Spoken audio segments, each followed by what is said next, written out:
오늘 설교의 성경 본문 말씀 제가 봉독하겠습니다. 신약 성경 데살로니가 전서 5장 16절부터 18절까지입니다. 거룩하신 하나님의 말씀입니다. 항상 기뻐하라.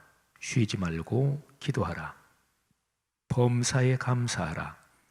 이것이 그리스도 예수 안에서 너희를 향하신 하나님의 뜻이니라. 아멘.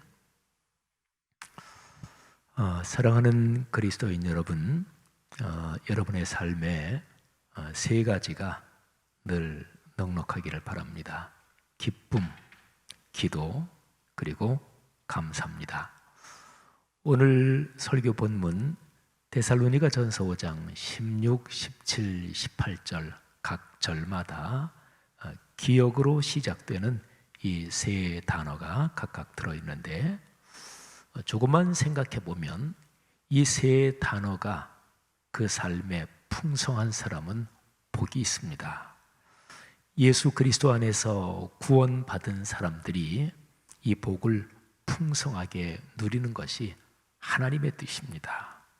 여러분에게 이 가을에 그 복이 넘치고 또 복을 누리는 주인공이 되시기를 주님의 이름으로 축복합니다.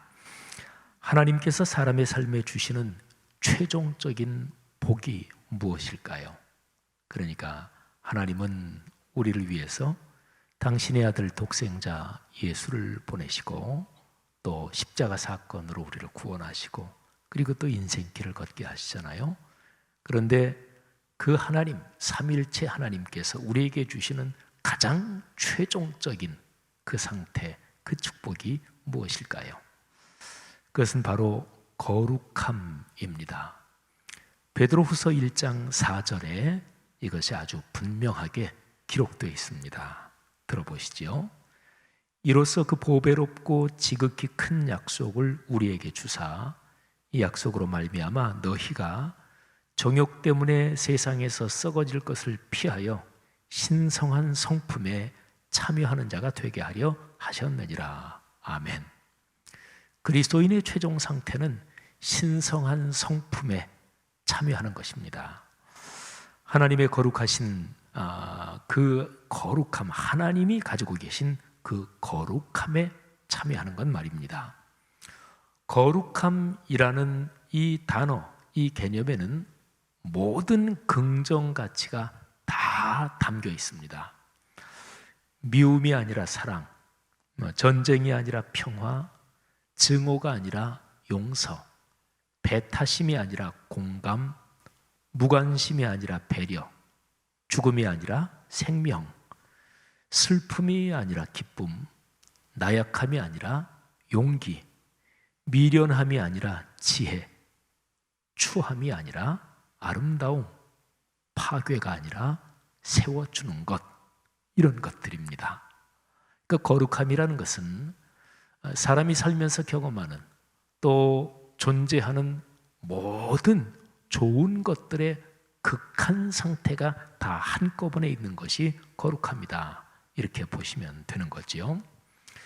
이 거룩함이라는 복을 예술의 언어로 말한다면 아름다움, 이렇게 말할 수 있습니다. 또 이 거룩함을 사람이 그냥 일상에서 살아가면서 평범하게 느끼는 감성 중에서 가장 잘 어울리는 그런 또 평범한 단어로 얘기한다면 기쁨이라고 할 수 있습니다. 거룩함, 이거는 그야말로 성경에서 말씀하는 궁극적인 최종적인 복의 완성이고요. 예술에서는 아름다움을 추구하잖아요. 그러니까 예술로 말하면 아름다움, 그리고 평범한 삶으로 말하면 기쁨, 이런 거죠. 기쁨은 하나님께서 사람에게 주시는 복 중에서 가장 그냥 일상적인 그런 감성 중에서 그야말로 최고입니다. 기쁨과 슬픔, 사람이 살면서 느끼는 감성을 표현하는 긍정과 부정, 이 두 가지 짝들이 있죠. 제가 조금 전에도 그런 대비되는 짝들을 여러 가지를 말씀드렸는데, 사람이 사는 인생에서 이렇게 대비되는 두 가지 짝 중에서 아마 가장 일상적인 또 가장 평범한 것이 기쁨과 슬픔입니다. 사람의 삶은 그렇게 보면 둘로 나눌 수 있습니다. 기쁜 삶 그리고 슬픈 삶. 이게 칼로 두부를 자르듯이 또는 무를 자르듯이 그렇게 완벽하게 구분되는 것은 아닐 수도 있겠습니다만 어쨌든 삶은 기쁘냐 슬프냐 이렇게 나눌 수 있습니다. 사랑하시는 여러분, 기쁜 삶을 선택하십시오. 그리고 그 길로 걸어가시기를 바랍니다. 사람은 자신이 선택하는 쪽으로 자기의 삶이 진행됩니다. 어떤 사람은 이런 얘기를 들을 때 선택하는 대로 삶이 된다면 제가 왜 이렇게 살겠습니까? 이렇게 생각하실 분이 계실지 모르겠어요. 내 삶은 어떤 철학, 어떤 목표를 가지고 어떤 방향을 가지든 그쪽에서 완벽하지는 않습니다.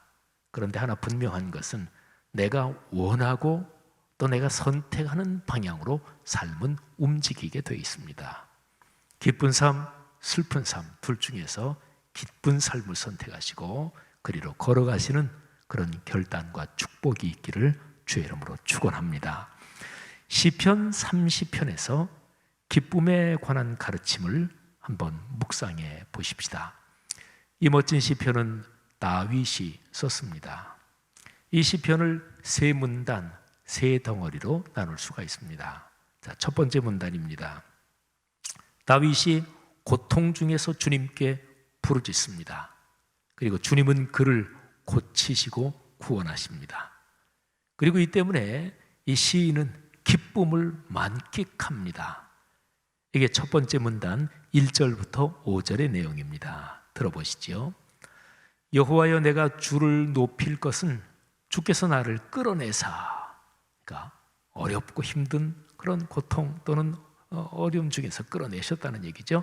나를 끌어내사 내 원수로 하여금 나로 말미암아 기뻐하지 못하게 하심이니이다. 원수는 내가 안 될 때 기뻐하잖아요. 원수가 그렇게 기뻐하지 못하게 하신다는 거예요. 여호와 내 하나님이여, 내가 주께 부르짖음에 나를 고치셨나이다. 주의 성도들아, 여호와를 찬송하며 그의 거룩함을 기억하며 감사하라. 그의 노염은 잠깐이요 그의 은총은 평생이로다. 저녁에는 울음이 깃들일지라도 아침에는 기쁨이 오리로다. 아멘. 자, 여기 5절 말씀에 기쁨이란 단어가 나오죠. 저녁에는 울음이 깃들일지라도 아침에는 기쁨이 오리로다. 자, 이제 두 번째 문단입니다. 그렇게 어려움에서 벗어나서 이 시인은 형통을 누리는 상황이 됐습니다. 그런데 이 시인이 교만에 빠집니다.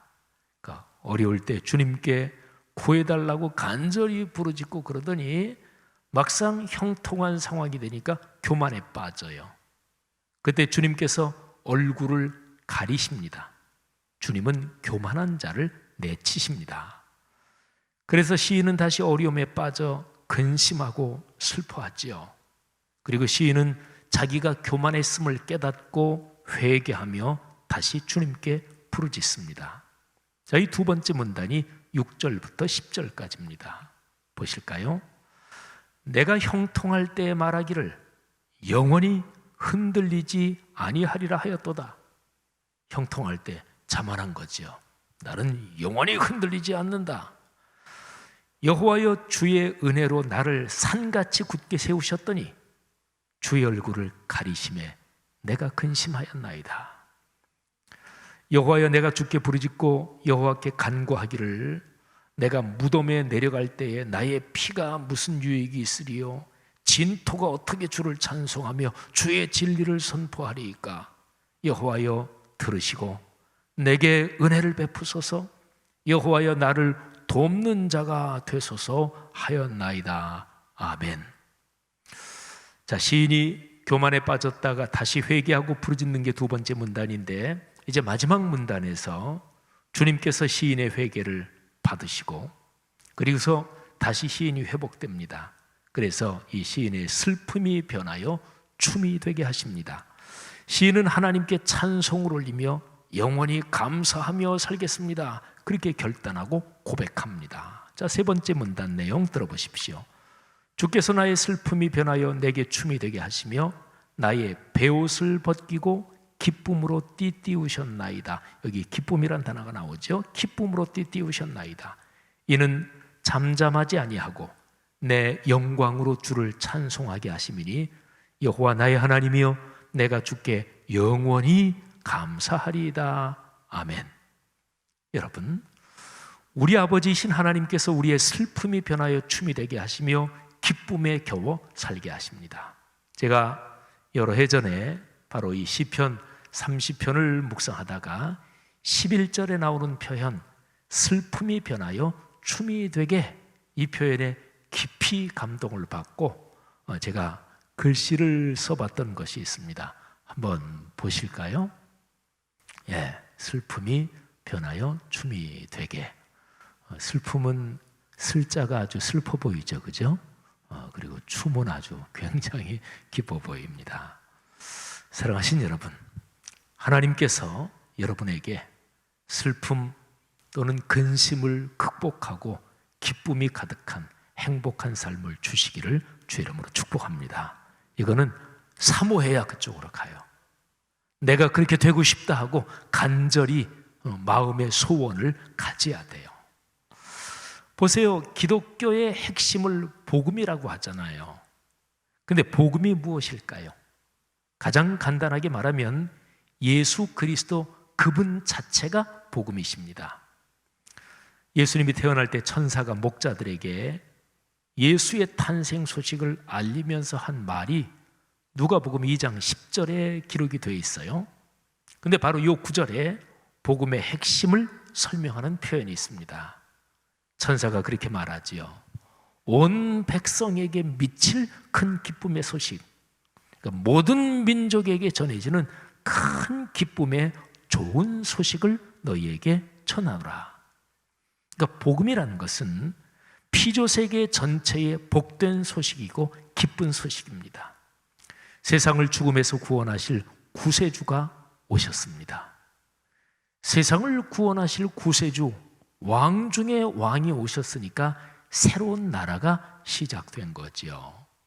옛날에 우리나라 조선시대나 또는 다른 나라도 왕 제도가 있었을 때는 연도를 호칭할 때 세종 몇 년 이렇게 부르죠. 그리고 황제가 있는 제국일 경우에는 황제가 바뀌면 이게 새로운 시대가 되는 거예요. 그래서 연호를 씁니다. 그죠? 광무 몇 년. 그래서 우리나라도 대한제국, 그때에는 연호를 새로 쓰기도 했죠. 그러니까 왕이 오시면, 임금이 오시면, 그러면 새로운 나라가 시작되는 거예요. 바로 성경에 기록된 하나님의 나라입니다. 예수 그리스도의 십자가 죽음과 부활로서 하나님의 나라가 사람 사는 땅에 본격적으로 작동합니다. 특히 성령께서 오심으로써 하나님의 나라가 강력하게 가동되기 시작합니다. 그런데 그렇게 가동되는, 작동되는 하나님의 나라가 어떤 특징을 가지고 있느냐? 로마서 14장 17절에 이렇게 기록이 되어 있습니다. 제가 개역 개정판 그리고 표준 세번역 두 가지로 제가 이어서 읽겠습니다. 특별히 9절 안에서 말씀하는 성령 안의 기쁨, 이 표현에 주목하시기를 바랍니다. 하나님의 나라는 먹는 것과 마시는 것이 아니요 오직 성령 안에 있는 의와 평강과 희락이라. 희락이 기쁨이란 뜻이에요. 표준 세번역으로 들어보십시오. 하나님의 나라는 먹는 일과 마시는 일이 아니라 성령 안에서 누리는 의와 평화와 기쁨입니다. 그렇죠. 사랑하는 여러분, 기쁨을 넉넉하게 누리며 사시기를 바랍니다. 그렇게 살아야 하는 이유는 아주 간단하고 분명합니다. 하나님의 뜻이에요. 여러분에 대한 하나님의 뜻이 그것입니다. 너희가 기쁘게 살기를 원한다. 그게 내 뜻이다. 아멘으로 순종하고 내 삶이 그렇게 되기를 소원하는 사람마다 삶의 기쁨이 넘치기를 축복합니다. 자, 커다랗게 두 번째, 기도에 대해서입니다. 기쁨을 누리는 삶 참 좋지요. 누가 내 삶의 목적은 슬픔이다 이렇게 얘기할 사람이 어디 있겠어요? 기쁨을 누리는 삶. 근데 문제는 우리가 사는 삶의 현장에 기쁨을 사그라지게 하고 빼앗아가는 환경이 너무 많다는 거죠. 근심하고 슬퍼하고 미워하고 분노할 수밖에 없는 환경이 너무 많아요. 어떻게 이것을 극복할 수 있을까요? 이런 부정적인 것들을 극복해야만 기뻐하며 살 텐데 방법이 무엇일까요? 자, 그 방법이 있어요. 성경에서 말씀하는 바를 따르면, 자, 가장 중요한 일은 기쁨을 빼앗는 근본 원인을 분명하게 아는 것입니다. 누가 기쁨을 빼앗지? 왜 내 삶에서 기쁘게 살기를 원하는데 기쁨이 자꾸만 사그라들고 무너지고 허물어지지? 그 근본 원인을 아는 것입니다. 근본 원인은 악한 영입니다. 악한 영이 가장 싫어하는 것이 구원받은 그리스도인이 기쁨을 누리는 것입니다. 자, 그도 그럴 것이 구원에서 말이죠. 시작, 그리고 진행 과정, 그리고 완성까지, 처음부터 마지막까지 중간의 모든 과정을 포함해서 이 구원의 전 과정이 기쁨에 연결되어 있습니다. 그래서 기쁨이 진행되면서 구원이 완성된다. 그거는 사탄의 파멸입니다. 한번 이 세 가지를 볼까요? 구원의 시작, 그리고 두 번째 완성, 세 번째 과정, 세 번째 완성입니다. 첫 번째로 구원의 시작에 기쁨이 있습니다. 누가복음 15장 10절 말씀을 들어보십시오. 내가 너희에게 이르노니 이와 같이 죄인 한 사람이 회개하면 하나님의 사자들 앞에서 기쁨이 되느니라. 아멘. 유명한 구절이지요. 한 사람이 예수 그리스도를 믿고 주님의 자녀가 되면 천국에서 잔치가 벌어진다 그랬어요. 구원의 시작은 천국의 기쁨이요, 또 구원받은 그 사람의 기쁨인 거지요. 두 번째로 구원의 과정에 기쁨이 있습니다. 사도 바울이 골로새 성도들의 신앙 성장을 위해서 바울이 기도하는데요, 그 기도의 내용이 골로새서 1장에 들어 있습니다. 자, 9절부터 12절 말씀을 한번 들어보시는데, 제가 이 구절을 봉독할 때 여러분들이 바울이 기도하는 그 무드, 그 분위기를 한번 생각해 보세요. 이 분위기에 기쁨, 찬송 이런 게 아주 분명합니다. 골로새 성도 여러분들이 이런 사람, 이런 신앙생활, 이런 인생을 걷기를 원합니다. 근데 핵심에 기쁨이 살아 움직이는 삶이란 말이에요. 들어보십시오. 이로써 우리도 듣던 날부터 너희를 위하여 기도하기를 그치지 아니하고 구하노니, 기도하는 거죠. 자, 그 사람들에게 너희로 하여금 모든 신령한 지혜와 총명에 하나님의 뜻을 아는 것으로 채우게 하시고 주께 합당하게 행하여 범사에 기쁘시게 하고. 그러니까 골로새 성도들이 하나님을 기쁘시게 하는 그런 삶이 되기를 원한다. 하나님을 기쁘시게, 모든 선한 일에 열매를 맺게 하시며 하나님을 아는 것에 자라게 하시고 그의 영광의 힘을 따라 모든 능력으로 능하게 하시며 기쁨으로 오래 견딤과 오래 참음에 이르게 하시고. 여기에 또 기쁨이란 단어가 나오는데, 이 기쁨은 골로새 성도들에게 기쁨이 가득하게 하십시오, 그런 기도예요.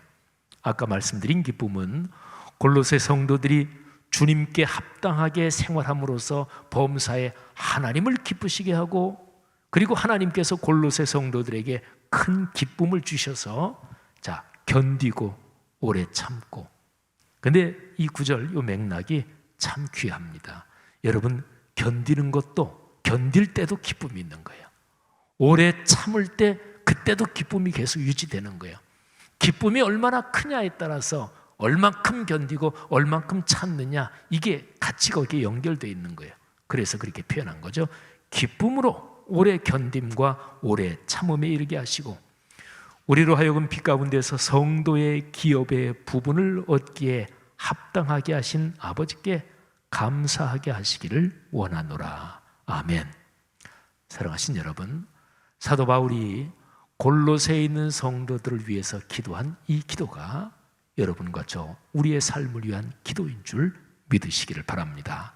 자, 기쁨에 대한 구원의 과정이 기쁨이다. 그리스도인으로서 걸어가는 삶의 여정이 기쁨이 계속 이어지는 것이다. 아주 유명한 구절을 한 구절 말씀드리겠습니다. 저 유명한 빌립보서 4장 4절입니다. 그리스도인 삶의 여정에서 기쁨이 얼마나 중요한지를 분명히 가르쳐주는 구절이지요. 주 안에서 항상 기뻐하라. 내가 다시 말하노니 기뻐하라. 아멘.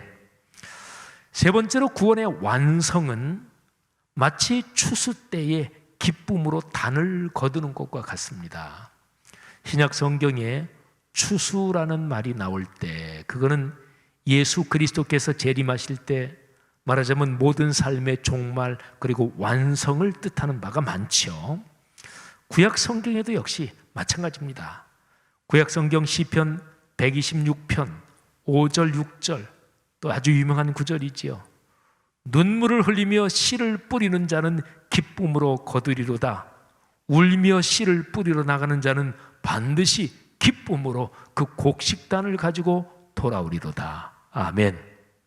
걸어가는 삶의 여정에서 여러분이 하는 일에서 이런 성취가 있기를 축복합니다. 그리고 삶의 여정을 걸어 삶의 늦가을 즈음에 마음에 그득한 기쁨이 가득한 그런 인생길 걸으시기를 바라고, 그리고 마지막 주님 앞에 설 때에 그때에 기쁨의 단을 한가득 안고 주님을 만나시기를 주의 이름으로 축복합니다. 보세요. 기쁨이 이어진다는 것은 구원의 과정이 순조롭고 풍요롭게 진행된다는 것입니다. 자, 한번 사탄의 입장에 서서 생각해 보세요. 사탄으로서는 끔찍한 일입니다. 그래서 악한 영이 구원받은 그리스도인 삶을 공격할 때 목표 지점이 기쁨입니다. 기쁨을 시들게 합니다. 기쁨이 무너지게 합니다.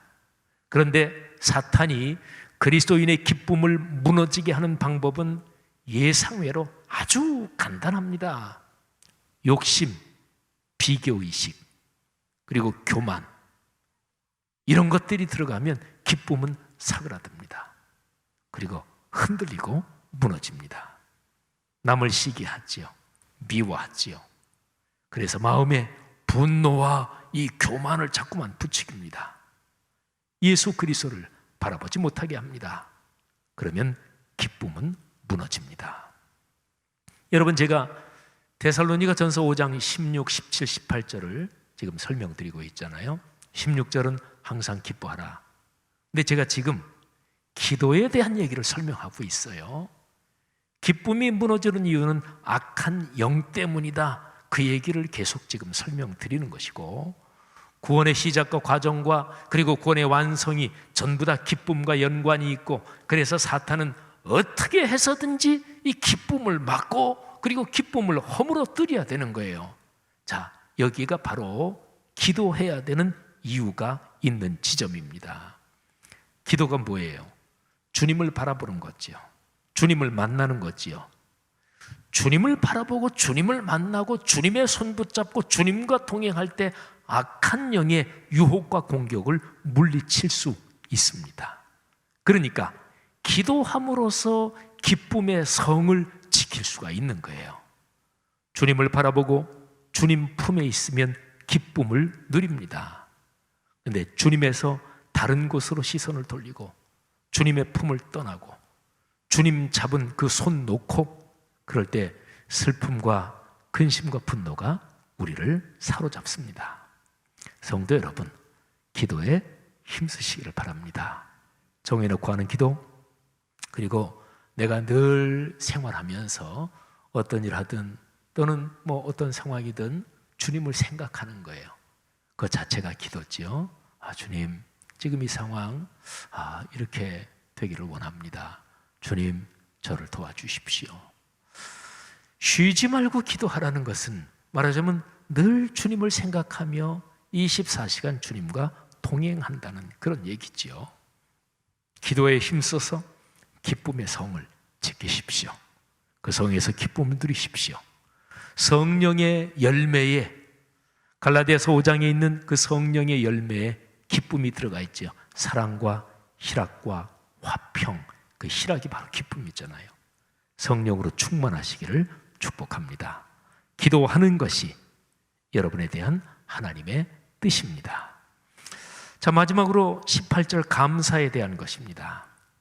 자, 제가 지금까지 설명드린 것 간단하게 정리하면 구원의 출발과 본질, 기쁨은 거기에 들어있는 거예요. 그리고 기도는 이것을 유지하고 또 풍성하게 하는 과정입니다. 자, 그렇다면 구원의 열매고 또 구원의 완성에 해당되는 것, 그게 바로 감사입니다. 자, 헬라어 원문 구조에서 항상 기뻐하라, 쉬지 말고 기도하라, 범사에 감사하라. 그러니까 기뻐하라, 그리고 기도하라, 감사하라. 이 세 가지 명령형이 있는데, 근데 헬라어 원문 구조를 감사하라, 이것이 앞에 있는 거 기뻐하라, 기도하라, 그리고 이거를 다 모아서 모든 일에 감사하라, 이렇게 헬라어 원문 구조를 해석할 수 있습니다. 그렇습니다. 이 그리스도 예수 안에서 구원을 받았어요. 하늘의 기쁨을 누립니다. 그리고 삶의 여정을 걸어가면서 기도함으로써 그 기쁨이 계속 이어집니다. 그러니 감사할 수밖에 없는 거지요. 술에 취하지 말고 성령에 취하라. 저 유명한 에베소서 5장 그 말씀을 한번 기억해 보십시오. 제가 15절부터 20절 말씀을 읽어드리겠습니다. 잘 한번 귀를 기울이시면서, 근데 이 구절에 기쁨, 기도, 감사, 이 세 가지의 복이 한데 어우러진 그런 무드가 깊습니다. 이 에베소서 5장에 기뻐하라, 기도하라, 감사하라, 이게 데살로니가 전서 5장처럼 그렇게 딱 정리돼서 나오진 않지만, 근데 에베소서 이 5장 전체는 성령으로 충만해라. 근데 거기에 이 세 가지 덕목이 들어있어요. 자, 한번 들으시기를 바랍니다. 그리고 특별히 에베소서 5장 이 말씀이 오늘 지금 주님께서 여러분에게 권면하시는 말씀으로 들으시기를 축복합니다. 그러므로 여러분은 어떻게 살아가야 할지를 조심하여, 제가 표준 세번역으로 읽어요. 어떻게 살아가야 할지를 조심하여 지혜롭지 못한 사람처럼 하지 말고 지혜로운 사람처럼 하십시오. 세월을 아끼십시오. 때가 악합니다. 그러므로 어리석은 자가 되지 말고 주님의 뜻이 무엇인지를 깨달으십시오. 술에 취하지 마십시오. 거기에는 방탕이 있습니다. 성령의 충만함을 받으십시오. 시와 찬미와 신령한 노래로 서로 화답하며 여러분의 마음으로 주님께 노래하며 찬송하십시오. 모든 일에 늘 우리 주 예수 그리스도의 이름으로 하나님 아버지께 감사를 드리십시오. 아멘. 그러시기를 바랍니다. 여러분, 어떤 사람이 누구인지를 알려면 그 사람이 어떤 뜻을 따르는지를 보면 됩니다. 사람은 살면서 따라야 할 뜻이 있습니다. 자녀는 부모의 뜻을 따르지요. 제자는 스승의 뜻을 따릅니다. 신하는 주군의 뜻을 따릅니다. 지금 미국에서 바이든이 사실상 대통령 당선인으로 확정이 됐고, 근데 트럼프는 아직까지 현직 대통령이에요. 그래서 트럼프가 미국 법에 따라서 가지고 있는 권한으로 행정명령이나 합법적인 대통령의 권한을 가지고 명령하면 그 밑에 있는 공직자들은 그 뜻에 따를 수밖에 없지요. 신하는 옛날 임금이 있던 때의 표현으로 말하면 신하는 주군의 뜻을 따릅니다. 연인은 사랑하는 이의 뜻을 따릅니다. 사랑하는 이가 원하면 달이라도 따다 줍니다. 할머니, 할아버지는 손주를 위해 모든 것을 헌신합니다. 생각해 보십시오. 내가 어떤 뜻을 따르는가? 내가 궁극적으로 따르는 그 뜻, 그게 바로 나의 신이고 나의 하나님이에요. 그리스도인은 누군가요? 그리스도 예수 안에서 하나님의 뜻을 따르는 사람입니다. 그런데 그 하나님께서 여러분에게 말씀하시는 거예요. 얘야, 기뻐해라, 기도해라, 감사해라, 이렇게 살아라. 그게 바로 너에 대해서 너를 향한 내 뜻이고 내 간절한 소원이다. 여러분, 이 멋진 늦가을 속으로 걸어드는 계절에 이 복이 여러분의 삶에 넉넉하기를 주의 이름으로 축복합니다. 기역자로 시작되는 이 세 가지 멋진 복의 주인공들 되시기를 축복합니다.